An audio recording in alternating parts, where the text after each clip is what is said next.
ನಮಸ್ತೆ ವೀಕ್ಷಕರೇ, ನೀವು ನೋಡ್ತಾ ಇದ್ದೀರಾ ಪ್ರಜಾ ಫ್ಲಾಶ್ 10. ನಾನು ಮೀರಾ. ಈಗ ನೋಡೋಣ ಇವತ್ತಿನ ಹೈಲೈಟ್. ಮಹಾತ್ಮ ಗಾಂಧೀಜಿ ಅವರ ಸಿದ್ಧಾಂತದ ಬಗ್ಗೆ ಬಿಜೆಪಿಯವರಿಗೆ ಯಾವುದೇ ಗೌರವವಿಲ್ಲ.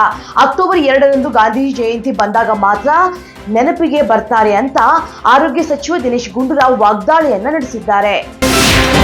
ಮೂಡಾ ನಿವೇಶನ ಹಗರಣದಲ್ಲಿ ಬಿಜೆಪಿ ರಾಜ್ಯಾಧ್ಯಕ್ಷ ಬಿವೈ ವಿಜಯೇಂದ್ರ, ಜೆಡಿಎಸ್ ಹಿರಿಯ ಶಾಸಕ ಜಿಟಿ ದೇವೇಗೌಡ ಸೇರಿದಂತೆ ಅನೇಕರು ಶಾಮೀಲಾಗಿದ್ದಾರೆ ಅಂತ ಆರೋಪಿಸಿದ ಅವರು, ಇದರ ವಿರುದ್ಧವೂ ಸೂಕ್ತ ತನಿಖೆ ನಡೆಸಬೇಕು ಅಂತ ಬಿಜೆಪಿ ಹಿರಿಯ ಶಾಸಕ ಬಸನಗೌಡ ಪಾಟೀಲ್ ಯತ್ನಾಳ್ ಒತ್ತಾಯವನ್ನ ಮಾಡಿದ್ದಾರೆ.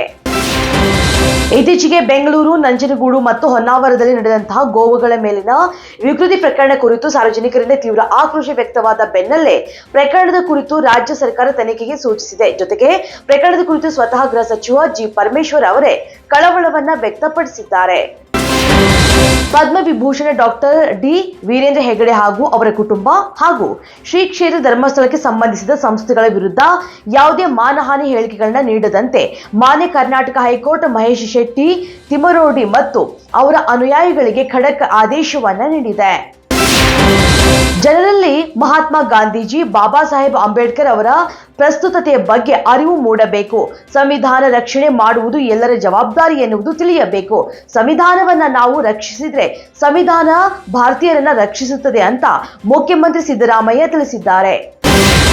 ಕಾಂಗ್ರೆಸ್ನಲ್ಲಿ ಒಳಜಗಳದ ಕುರಿತು ಪ್ರತಿಕ್ರಿಯಿಸಿದಂತ ಡಿಕೆಶಿ, ಪಕ್ಷವನ್ನ ಉಳಿಸುವುದು, ಸರ್ಕಾರವನ್ನ ಭದ್ರಗೊಳಿಸುವುದು ನನ್ನ ಕರ್ತವ್ಯ. ಇದರ ಹೊರತಾಗಿ ನನಗೆ ಬೇರೆ ಯಾವುದೇ ಕರ್ತವ್ಯಗಳಿಲ್ಲ. ನನಗೆ ಯಾರ ಜೊತೆಯೂ ಭಿನ್ನಾಭಿಪ್ರಾಯವಿಲ್ಲ ಅಂತ ಹೇಳಿದ್ರು.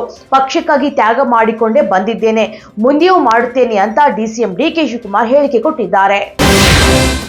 ಆರ್ಜಿಕರ್ ಅತ್ಯಾಚಾರ ಕೊಲೆ ಪ್ರಕರಣದಲ್ಲಿ ಆರೋಪಿಗೆ ಕೋಲ್ಕತ್ತಾದ ನ್ಯಾಯಾಲಯವೊಂದು ನೀಡಿರುವ ಶಿಕ್ಷೆಯ ಪ್ರಮಾಣದ ಬಗ್ಗೆ ಪಶ್ಚಿಮ ಬಂಗಾಳ ಮುಖ್ಯಮಂತ್ರಿ ಮಮತಾ ಬ್ಯಾನರ್ಜಿ ಅತೃಪ್ತಿ ವ್ಯಕ್ತಪಡಿಸಿದ್ದಾರೆ. ನನಗೆ ತೃಪ್ತಿ ಆಗಿಲ್ಲ. ನಾವೆಲ್ಲರೂ ಮರಣದಂಡನೆಗೆ ಒತ್ತಾಯಿಸಿದ್ದೇವೆ. ಆದರೆ ನ್ಯಾಯಾಲಯವು ಜೀವಿತಾವಧಿ ಶಿಕ್ಷೆ ವಿಧಿಸಿದೆ ಎಂಬುದಾಗಿ ಅವರು ನ್ಯಾಯಾಲಯದ ತೀರ್ಪಿಗೆ ಪ್ರತಿಕ್ರಿಯಿಸಿದ್ದಾರೆ. ಅಮೆರಿಕದ ನೂತನ ಅಧ್ಯಕ್ಷರಾಗಿ ಪ್ರಮಾಣ ವಚನ ಸ್ವೀಕರಿಸಿದ ಡೊನಾಲ್ಡ್ ಟ್ರಂಪ್ ಅವರಿಗೆ ಭಾರತದ ಪ್ರಧಾನಿ ನರೇಂದ್ರ ಮೋದಿ ಅಭಿನಂದನೆಯನ್ನು ಸಲ್ಲಿಸಿದ್ದಾರೆ. ಸೋಮವಾರ ರಾತ್ರಿ ಪ್ರಮಾಣ ವಚನ ಸ್ವೀಕಾರ ಸಮಾರಂಭ ನಡೆದ ಬಳಿಕ ಪ್ರಧಾನಿ ಮೋದಿ ಎಕ್ಸ್ ಖಾತೆಯಲ್ಲಿ ಸಂದೇಶ ಹಂಚಿಕೊಳ್ಳುವ ಮೂಲಕ ತಮ್ಮ ಅಭಿನಂದನೆ ತಿಳಿಸಿದ್ದಾರೆ. ದೇಶೀಯ ವಿಜಯ್ ಹಜಾರೆ ಏಕದಿನ ಕ್ರಿಕೆಟ್ ಟೂರ್ನಿಯ ಅಮೋಘ ಪ್ರದರ್ಶನ ನೀಡಿ ಚಾಂಪಿಯನ್ ಪಟ್ಟವನ್ನ ಅಲಂಕರಿಸಿರುವ ಕರ್ನಾಟಕ ಮತ್ತೊಂದು ಸವಾಲಿಗೆ ಸಿದ್ಧವಾಗ್ತಾ ಇದೆ. ರಣಜಿ ಟ್ರೋಫಿಯ ಮುಂದಿನ ಪಂದ್ಯಕ್ಕೆ ಕರ್ನಾಟಕ ತಂಡವನ್ನ ಪ್ರಕಟಿಸಲಾಗಿದ್ದು, ಮಯಾಂಕ್ ಅಗರ್ವಾಲ್ ತಂಡವನ್ನ ಮುನ್ನಡೆಸುವವರಿದ್ದಾರೆ.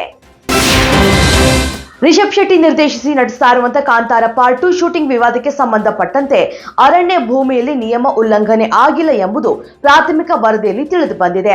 ಸಿನಿಮಾ ಚಿತ್ರೀಕರಣಕ್ಕೆ ನಿಯಮಾವಳಿ ಪ್ರಕಾರ ಅನುಮತಿ ನೀಡಲಾಗಿದೆ. ನಮ್ಮ ಅರಣ್ಯ ಭೂಮಿಯಲ್ಲಿ ಚಿತ್ರೀಕರಣ ಮಾಡಿಲ್ಲ, ಕಂದಾಯ ಜಮೀನಿನಲ್ಲಿ ಮಾಡಿದ್ದಾರೆ ಅಂತ ಪ್ರಾಥಮಿಕ ವರದಿ ಬಂದಿದೆ ಅಂತ ಈಶ್ವರ್ ಖಂಡ್ರೆ ಮಾಹಿತಿ ನೀಡಿದ್ದಾರೆ. ಇದಿಷ್ಟು ಇವರೆಗಿನ ಅಪ್ಡೇಟ್ಸ್. ಇನ್ನಷ್ಟು ಅಪ್ಡೇಟ್ಸ್ಗಾಗಿ ನೋಡ್ತಾ ಇರಿ ಪ್ರಜಾಧ್ವನಿ ಟಿವಿ.